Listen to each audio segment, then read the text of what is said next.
Good morning, everyone, and welcome to the Pittsburgh Current podcast. I am Pittsburgh Current editor and publisher Charlie Deach, back from my sojourn to Florida last week, where it was 30 degrees. So I'm glad I got to go south for a little while.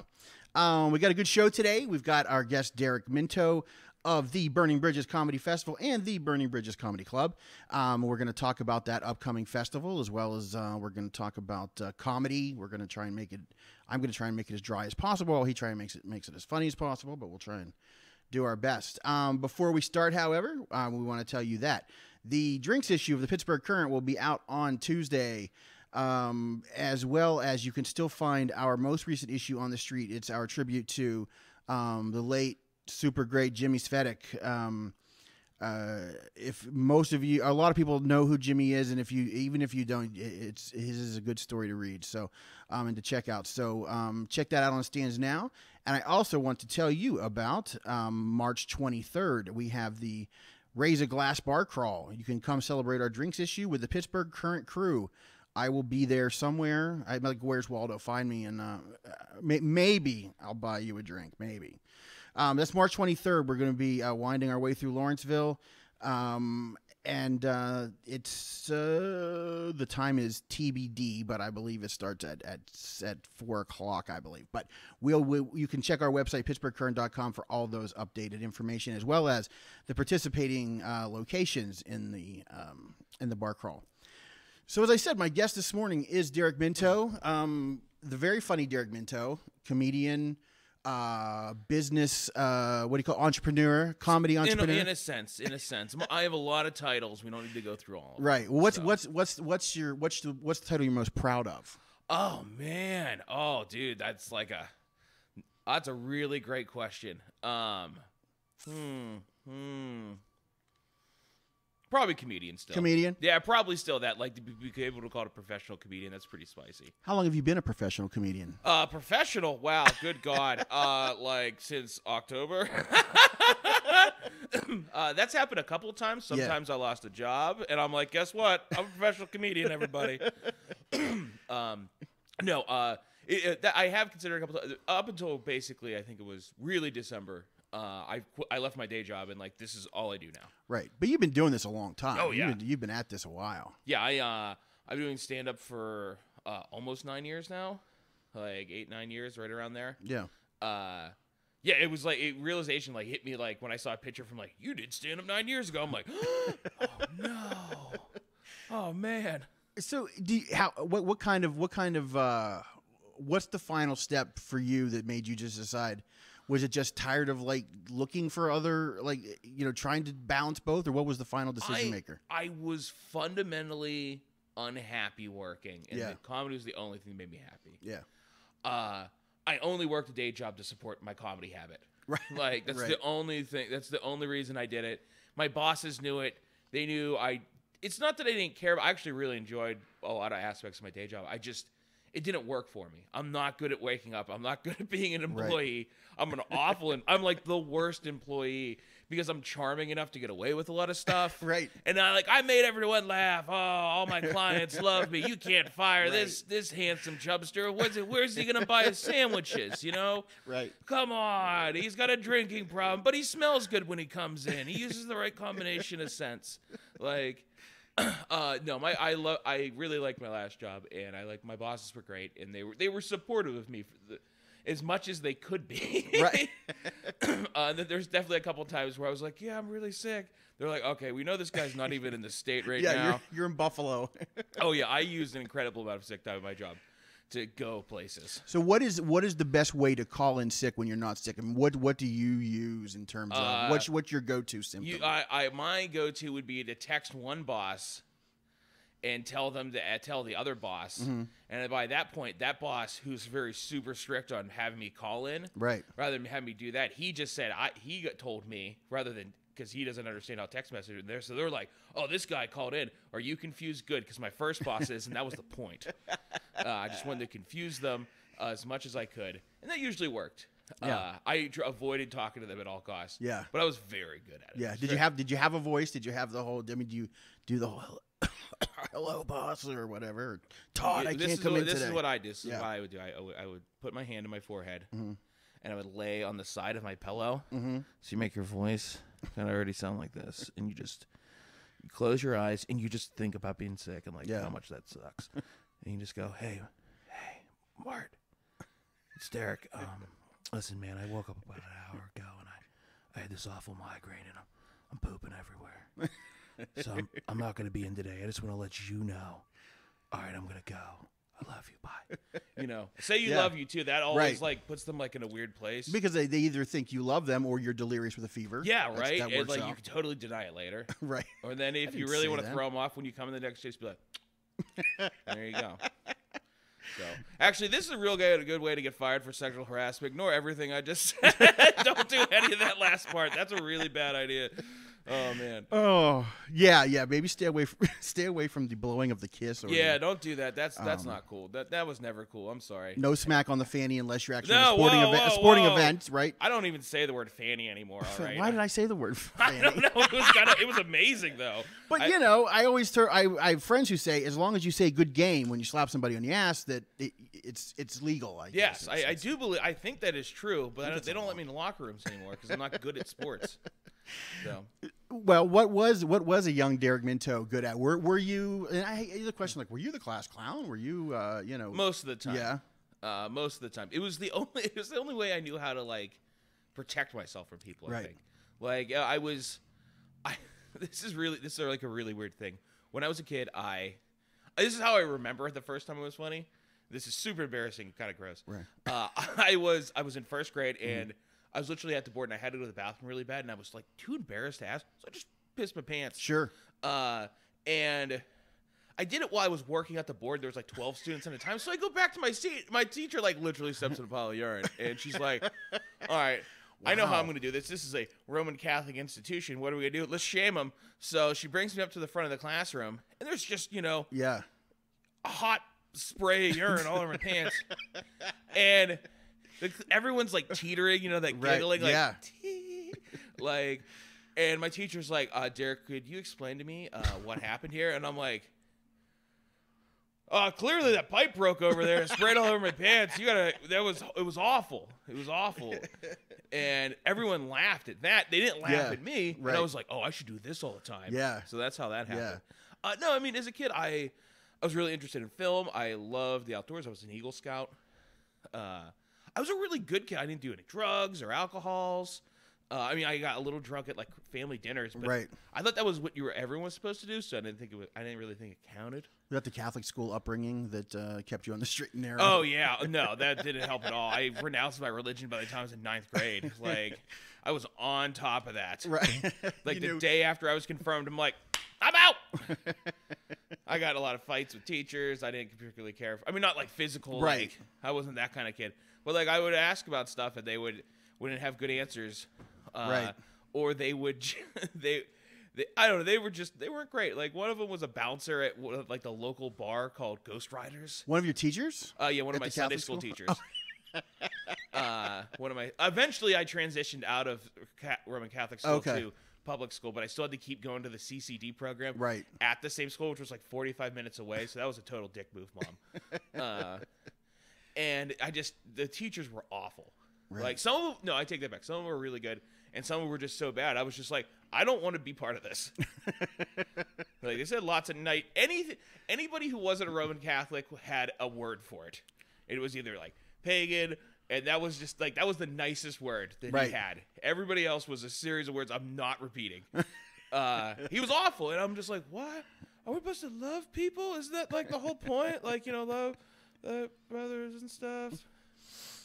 Wow. So I don't even know where to go from there. Yeah, I know. Me too. Yeah, well, you did. You went to public school and Yeah, public school's dope. It was now, way so better. did you feel like you needed your comedy chops even more, or like in public school? Was that a bit of a No, kids are mean no matter where you go. right?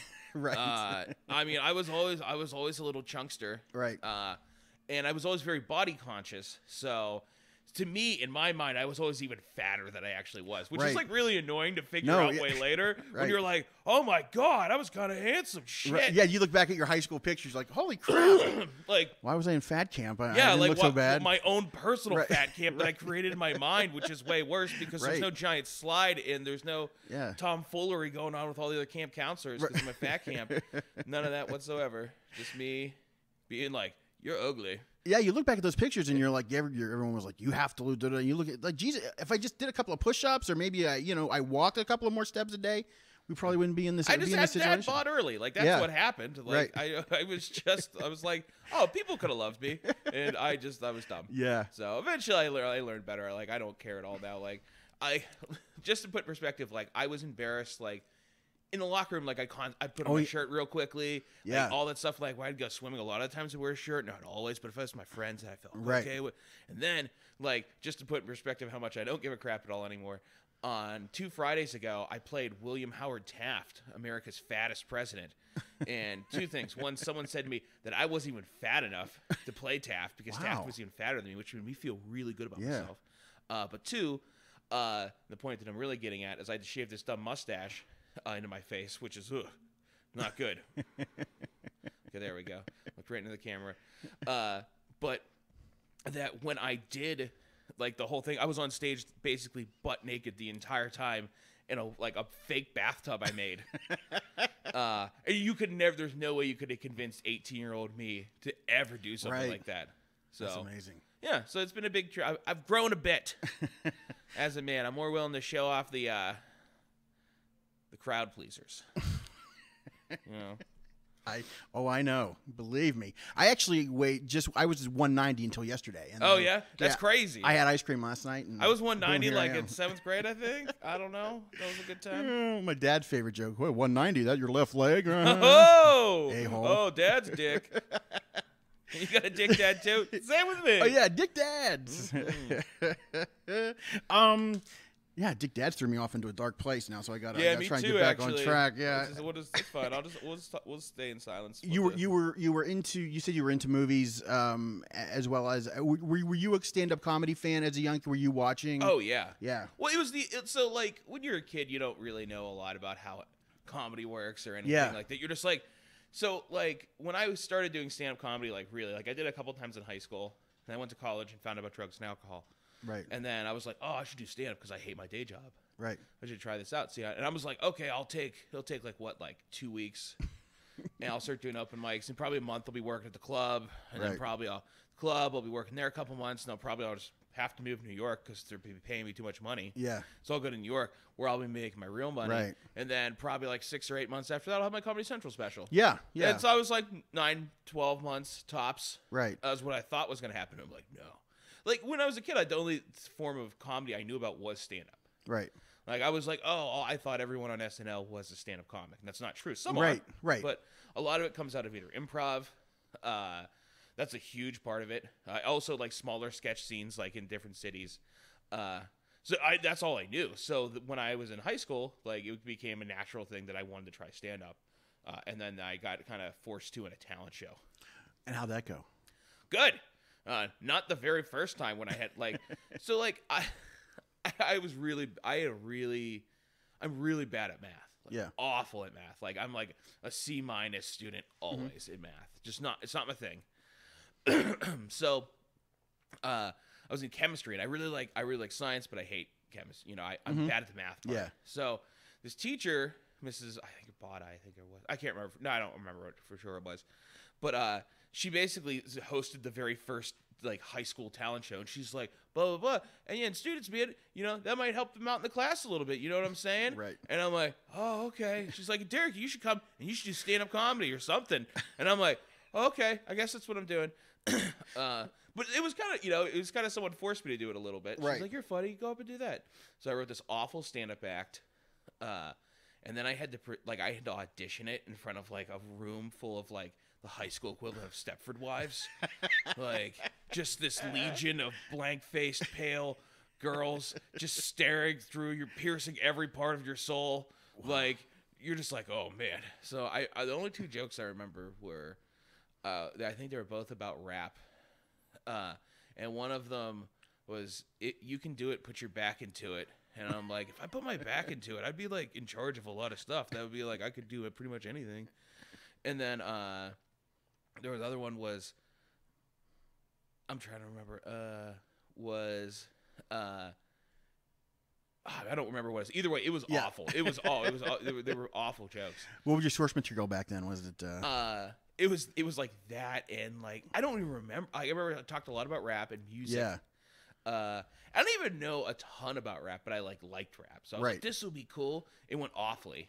They told me to write something, like probably try something else. And so I completely rewrote it. My friends helped me. I talked to them, and then I just wrote about, I talked about like Boy Scout stuff I did and like funny stories. Right. And I sang a song at the end I took from Bob and Tom, the song Toast. I don't know that one, but yeah, they did a lot of those parody songs. Yeah, well, that was all that was on TV when I was a kid. And I'm like, oh, well, this is what comedy is. You end with a song. You know, I know how to sing songs. I was a Boy Scout. They do a lot of song singing. Right. So I sang a song, and I got second place. Wow. Yeah, I got beat by a lady who threw a baton. Did she catch it every time? I hope so. Yeah, because that would suck if she had like you can't give a baton thrower one drop. I mean that's you got to run that clean to win. Yeah, absolutely. Personally, but so who did you watch stand up wise? Were you when you were younger? Was there anybody that you kind of looked up to in terms of that's the kind of comedy you wanted to do, or? I mean, there's lots of people I liked and admired. Like, it was just a constant thing. We just constantly turned it on when we were kids. Yeah. Like, it was, like, the first obvious thing, and I think a lot of, like, kids like me, would probably say is, like, Chris Farley. Like, yeah. That is, like, the quintessential, yeah. like, hey, gets to fall through tables for money. Right. Yeah. Like, it was always funny in every part that he had. And he was, like, it was easy also to like look at him like and see him in his best light because honestly by the time I was a certain age, like he already had his own like best of SNL special. I think it was like right after he died. Yeah. And they cut that thing together, and I've watched that special probably like 20 times. Right. Like I love it. I can tell you probably almost the order of it. What's your favorite Farley sketch? It's not even there's two moments that I find particularly hilarious from that. One is the one where he's playing like Don DeLuise. Yes. And they have these pies, and it's Johnny Carson. And this thing, I watched this DVD probably like 20 times before I realized that Chris Farley is just peeing his pants during it. Right. And that's a weird theme that's coming up in this podcast. Right. But they're just slamming pies on each other. It's just so funny. And the other one is when he's running up these stairs in this like alien sketch, and his pants just fall down, and it immediately cuts over to Dennis Miller, and Dennis Miller's like, "Well, I think we just saw the new guy's ass tonight." It's so good. Yeah. Because one of it's like Dennis Miller, which is cool. Yeah. I loved SNL Dennis Miller. Yeah. You know, political Dennis Miller. Oh, let's not talk about that. Let's pretend that Dennis Miller, Monday Night Football Dennis Miller doesn't exist. Oh, I didn't mind him on there. But my favorite Chris Farley was, it was the Chippendale sketch with Patrick Swayze. Oh my God, is that good? That's like, and everybody points to like, the van down by the river stuff, but that's just because when they're explaining to him about why he didn't get, he's just kind of very, just gone like, oh yeah, that sounds right. And then it's my favorite. That was like, if I had to pick one absolute sketch, it's definitely the Sanka sketch. Yeah, right. I don't even remember if it's Sanka or if it's a parody of Sanka. I didn't even understand what was happening when I watched it as a kid, because like sometimes the references you're just like, I don't know, I don't know what this is. But just him losing his mind and then just beating him again in the way it's just really well put together. Like that's one of the things that's like it's nice that they still incorporate is they have like some like pre-tape segments so they can like play up the more cinematography. They can play on different parts because usually most of the time SNL is relatively flat the way it's shot, which it has to be. It's live sketch comedy. Like you're basically shooting it as like a 2-camera. Right. Which makes perfect sense. But it's always nice to have a variety in there. Right. So did you ever, and maybe you do some now, did you ever think about getting into like sketch comedy, improv stuff, or have you done some of that stuff? Oh yeah. I've done it all, baby. Oh my God. I did improv for like 4 years. I still do sketch. Yeah. No, I love sketch comedy. Sketch comedy, improv's great. I love improv. But at a certain point, I got what I wanted out of it. Yeah. I primarily did it to become a better stand-up and a better writer. Right. And that's what I got out of it. Like, I felt like after a certain point, like, improv is, like, super fun to perform. It's nice. You don't have to prepare anything. You just go up there and do it. and hopefully with a group of people you like doing it with. Right. And you're just playing adult pretend. Yeah. Like, so you just make up all kinds of crazy crap and you have a good time. And sometimes you don't do it well and then you feel bad about yourself, Right. which is weird because you shouldn't feel bad about imaginary stuff. But anyway, no, the reason I like sketch is because sketch is, I feel, very much the merger of stand-up and improv. Mm-hmm. Like, you get to write out the material. It's about writing. It's about punching up things. It's about working. And the thing that's also great about it that stand-up, the thing that's kind of annoying and great about it is that all the burden of responsibility is on you. Right. When you go on stage, like someone can write for you, this, that, but when you go on stage, it's you that has to go up. So when you kick ass, Right. you know, at stand-up and you kill, it's all you. Right. Like, you get all of that. Also, you get all that money, which is cool. You don't have to Right. split up with the band. With improv, you know, the thing that's great is you can rely on other people and you can build each other up, and it's a communal act. Like, improv is very much based in theater, while like stand is very much based in rhetoric. It's the way to think about it. So you have these two things, but then like sketch is like very much in the middle of that because you can take a lot of the principles of both of them. You get to work with people to make the best jokes possible. Like, people can bring characters to life that you as a person might not be able to. And by working together, I feel you can kind of synthesize like a better act, like, Right. or a better routine. I love doing sketch. I have a sketch group called Secondhand Sketch. Oh, right. Yeah. And love performing with them. As most of the time I was just sitting around and coming up with really bad sketch ideas, and we most of the time don't do them, but sometimes we trick ourselves into doing Right. some of them. But it's fun. It's like a bunch of like-minded people. Yeah. We all like the same stuff. Was there ever a sketch that you were sure was a bad sketch that turned out to work, or does it not work that way? You don't get that That's lucky? interesting. Oh wow, a bad sketch. Because I'm sure you have some that you thought was going to kill that maybe didn't. But did you ever have one that you were like, oh, I don't know, but it went out and it? There's a sketch where it was. Oh man, this was okay. this was so like when we were early on. I don't know how this kept happening, but the one guy in our group kept just booking us shows like very quickly, and like we'd just be like, all right, we got to do other shows. So, like one year we did like 7 shows, which is a lot for a sketch group. Yeah. And so we were just constantly producing sketch this one year, and at one of them we had this like through line. It was called the Time Traveling Lunch Lady. And basically what it was it started out as this lunch lady gets stuck in an oven at the school, and then she travels through time, and the students start finding out that they're like, she's in our history books, and we're like, oh my god, the lunch lady's trapped. So then they climb into the oven, and then it turns out everyone's just dying of gas poisoning as they go into the oven. They're just having this massive hallucination. Is the way it was originally written, Right? And then we kind of changed around, and we made it like there was a serial killer student, and all this. It was really, really dumb. Yeah. The only thing I was so like the last scene is like this girl who's clearly the murderer, and this like really dumb boy who's been tricking everyone to get into this oven to travel through time. Like they're like he's almost like butt naked, and every single time the lightning comes on, like it's supposed to be dramatic and film noir, you know. She would just slap him, and when they went to go really do it, I was like, no, you have to really hit him now. Like that's the only way this scene's gonna be even kind of funny.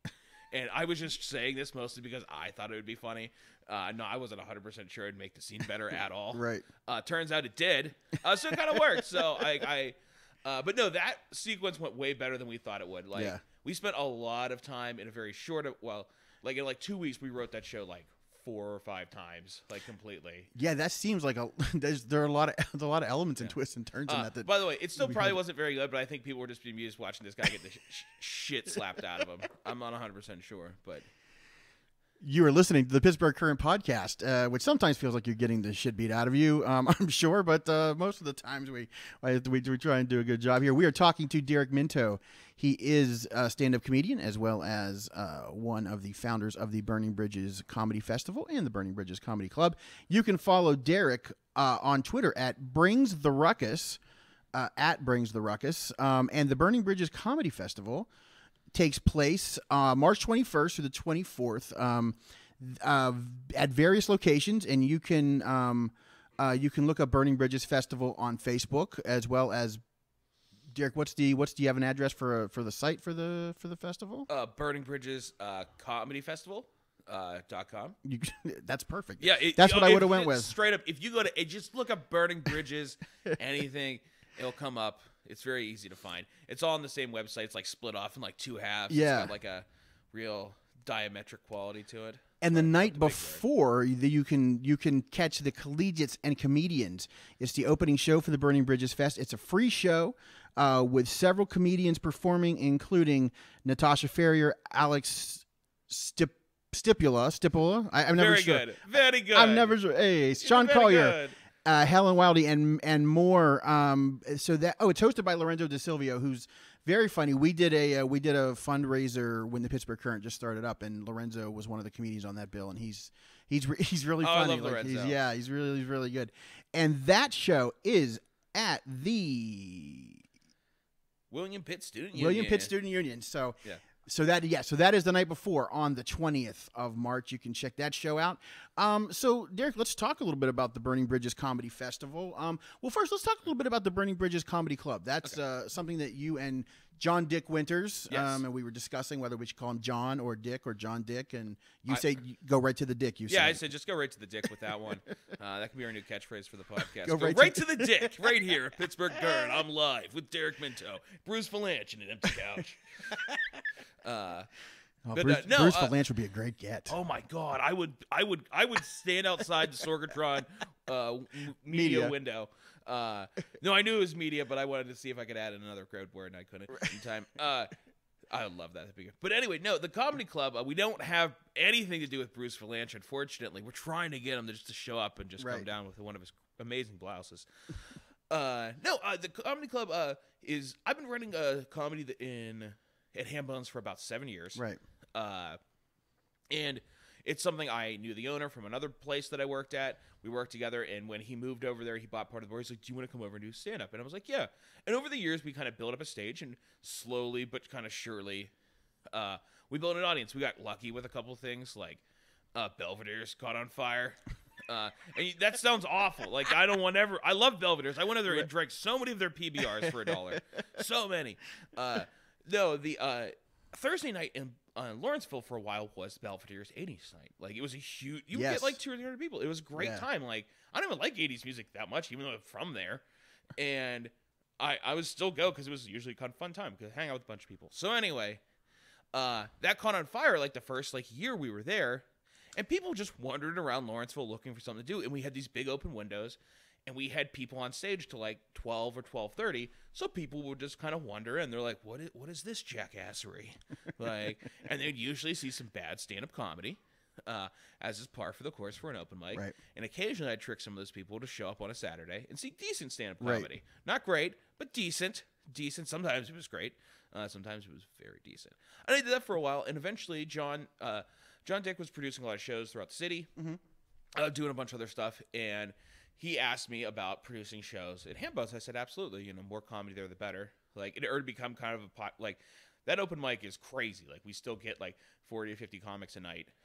Wow. I mean, it's probably the biggest open mic between here in Cleveland and Philadelphia.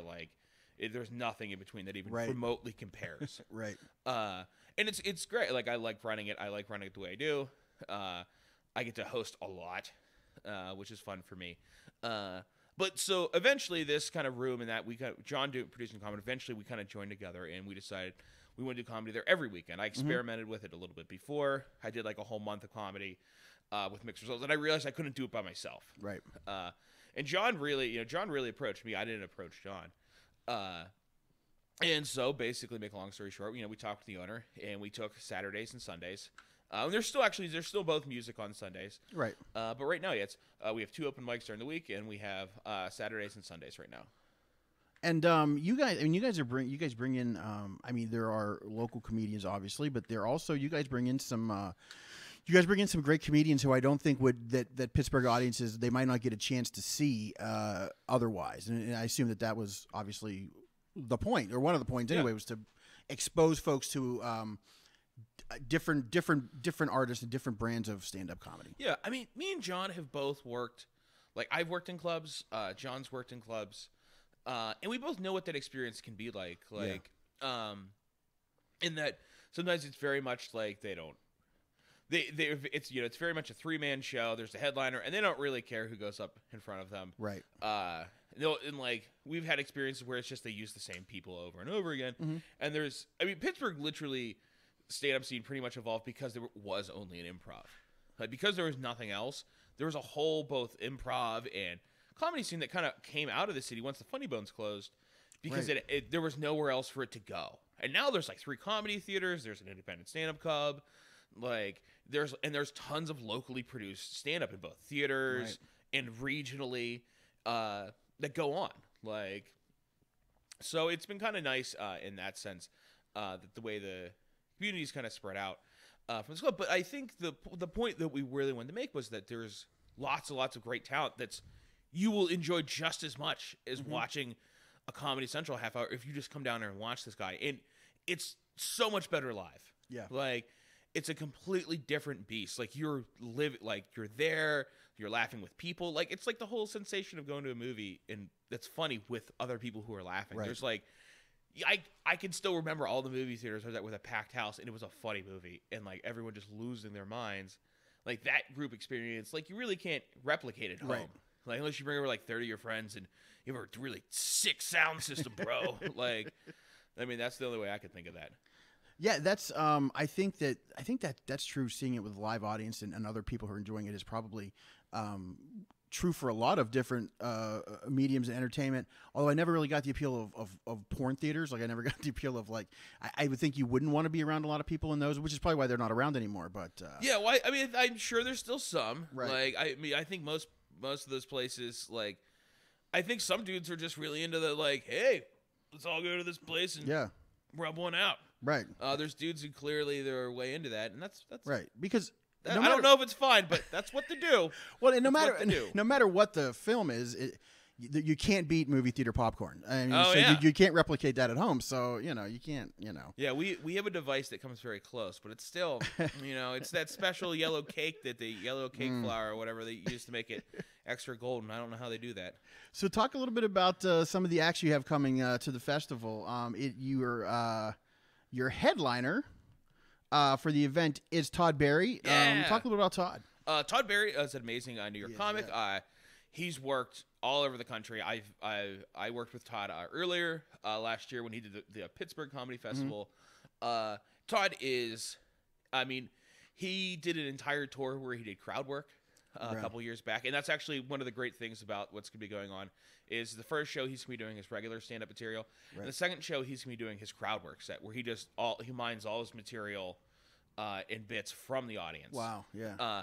Todd has this great dry delivery that is. It's not. I like to say it's like a New York dry. Right. Yeah. It's not. It isn't snooty necessarily, but it's just a really great. You just really can't recreate him. He's just like legitimately funny.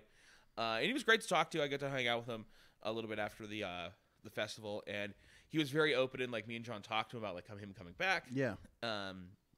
So and there's still the first show is sold out, but there's still definitely tickets for the second show. And which one is the I believe the second one's the crowd work show. Okay, great. Yeah. But yeah, no, I mean, he's so funny. I've seen him live maybe 4 times now. Like the first time I ever saw him, he played the Smiling Moose, like the upstairs. Yeah. It was him, Neil Hamburger, and Brandon Walsh. Wow. It was a weird tour. Yeah, Neil Hamburgers. Yeah. I watched Neil Hamburger walk like a third of the room within 2 minutes. It was amazing. That's amazing. Yeah, I was thinking about Neil Hamburger, and now I'm thrown off a little. So who else are you looking forward to? Who else? Give me a couple of local comedians and a couple of the touring comedians coming in that you're excited about. Sure. Well, one of the comics that's on the collegiate community, Tasha Ferrer. I did a festival with her back in. I did the Cape Fear Comedy Festival with her a couple years back. Yeah. She's amazing. There are, locals wise, Lorenzo will be on the festival. Alex Homiak, like Paige, Plastic. And the thing that's nice is, we get to invite a lot of locals. Yeah. To be part of it. So we always get to pick like a huge variety. Suzanne Lawrence, who's going to be on a couple shows. She's incredibly funny. Along with Ian McIntosh, who's also a good friend of mine, but also really, really funny. He was the first resident comic that we had at Burning Bridges Comedy Club. Ian McIntosh is also the subject of this week's This Tastes Funny. So you can check that out online. Again, actually, the whole crew, you, John Dick, and now Ian, you've all been you've all been in our This Tastes Funny feature. Yeah, and definitely 2 out of 3 of us really love eating food, so it was just like, oh, okay, I'll talk about comedy and eat noodles. That sounds fine. Yeah, that's what we always figured, if we could lure out comedians and musicians if we offer a free meal. So I didn't even know it was free. I thought we were gonna have to go splitsies when I got it. I was like, okay, I'm ready to. Oh, I don't. All right, let's order 700 more pot stickers, please. They're on the house. Yeah, that's when John Dick and I think it was the second one we did, and we just had a plate of food or a table full of food of just Oh wow. Yeah, so that style. Oh, you're doing like food porn family, for the Food Network. family style, right? Yeah. Talk a little bit about as we start to wind down here. Talk to me a little bit about why do you guys feel that there was a need for the Burning Bridges Comedy Festival? Where did the idea come out of to do this festival? So, the festival in of itself, I think one of the things that attracted John to it is Pittsburgh already had a kind of a stand-up and improv festival, which was the Pittsburgh Comedy Festival. Actually, I helped found that one. And John what he really wanted to do is he wanted to have just a straight stand-up comedy festival. Right. Like, that just focused on the stand-up scene and bring in local and national acts. I think John, and I think we were in the same place too at the same time. We both started traveling and getting into, like, eventually you get to a point where hopefully you have a good enough tape that you can submit to other festivals and go to different parts of the country and see what their scene's like. Yeah. And so me and him both at kind of the same time, I think we're really starting to see what the national festival scene was like. Yeah. And was like, this is something we need in Pittsburgh, because making more people aware of the city and the scene will make it more likely that people will try to travel through here or try to find work, or they will have the right ways to get work. Right. Because if you tell one person, they're like, hey, dude, when someone asks online, like, does anyone know any comics from Pittsburgh? Be like, hey, I know this one guy. He's this sloppy son of a bitch named Derek Minto. They send him to me, and I might not be able to help him out, but then I could send them to somebody else. Right. So it's networking, basically. Do you think, how much do you think the Pittsburgh scene has, you've been doing this, you said 9 years. How much has the Pittsburgh comedy scene developed in that time, do you think? I mean, there was a time where it was definitely back in the 90s and the Aussie, like, there was definitely a well-established scene. We had Funny Bones with this and that. And there was very much this dip. Like, when I started doing stand-up, like, the thing you would do was you would do stand-up here for a couple years, and then you would leave. Right. Like, you just had to go somewhere else, like, because there was nothing else.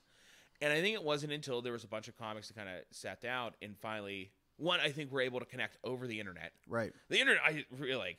It sounds like a really silly thing to say, of course, but like it really made it much easier to find stand-up comedy events, and other comics, and to kind of coalesce and talk. And stand-up is very much, a selfish act, right? But the thing is comics have become, I think, a lot more willing to work together and to kind of show everyone, the basic steps of this, so other younger comics aren't as nearly annoying when you have to watch them at an open mic. That's the plan.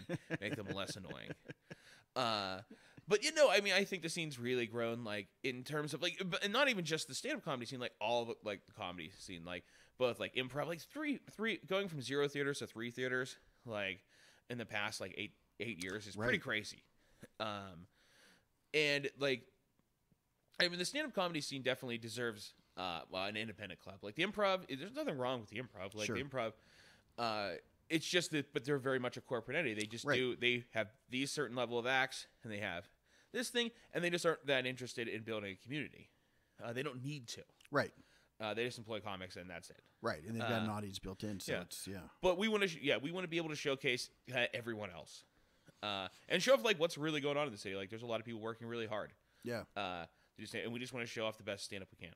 How's the club? Have you guys have found that the club's been successful? It's been you guys are happy with the results thus far? Generally. No, I mean, it's always easy to be super critical. We always have ups and downs. Like we've learned a lot. Sure. Like how to advertise things. Sometimes it just doesn't matter what we do. Right. People aren't going to really show up. Like we've started to get repeat customers, which is great. We've started And the thing that's nice is the way we have partnered up, we don't have a lot of overhead. So we can really just focus on what we're doing. Like we don't have to really manage the whole building or the rest of the restaurant. We don't have to deal with any of that stuff. We just focus on programming. That's great. And just making it. Hopefully the show be good. Right. That's the plan. Is for it to be good. It'd be great. What will be great is the Burning Bridges Comedy Festival, March 21st through the 24th. You can go online to burningbridgesfestival.com, or also you can look for their Facebook page for all of the locations, all of the comics who are coming. And then the night before, on March 20th, at the Pitt Student Union, is the Collegiates and Comedians opening show for the festival. A lot of great comedians there, including the aforementioned Natasha Ferrier, Helen Wildy, Sean Collier. And Ramon Rivas too. Oh, I believe he's on that one. He maybe was a late ad. Yeah, it's on my list, but anyway, it's a great festival. You should definitely go out. You should check it out. Derek Minto, thanks a lot for coming in today. Absolutely, thanks for saying all that stuff. So I didn't have to. That was awesome, man. I really thought I was sitting in the car freaking out thinking I was gonna have to say all this, and I'm like, 27th, 20th. It's 4 days after the 7 days after the Ides of March. I don't. Anyway, yeah, I don't. Glad you said I don't dive in that deep. Yeah. All I do want to say, I was doing my research and I was looking up the festival and you. Did you also know that there is a top-rated blue chip hockey prospect from Canada named Derek Minto? I did. And I just like to let you know, Derek, that I own DerekMinto.com. And if you want even a finger on that, I'm going to tell you right now, you better come at me, dog, with all your hockey sticks. That's right. I've watched all 6 seasons of Letterkenny, so I know I'm up on my hockey stuff. Ferda! With that note, this has been the Pittsburgh Current Podcast. Check out the PittsburghCurrent.com and check us on our socials at PGH Current. Thank you so much for joining us. We'll see you next week.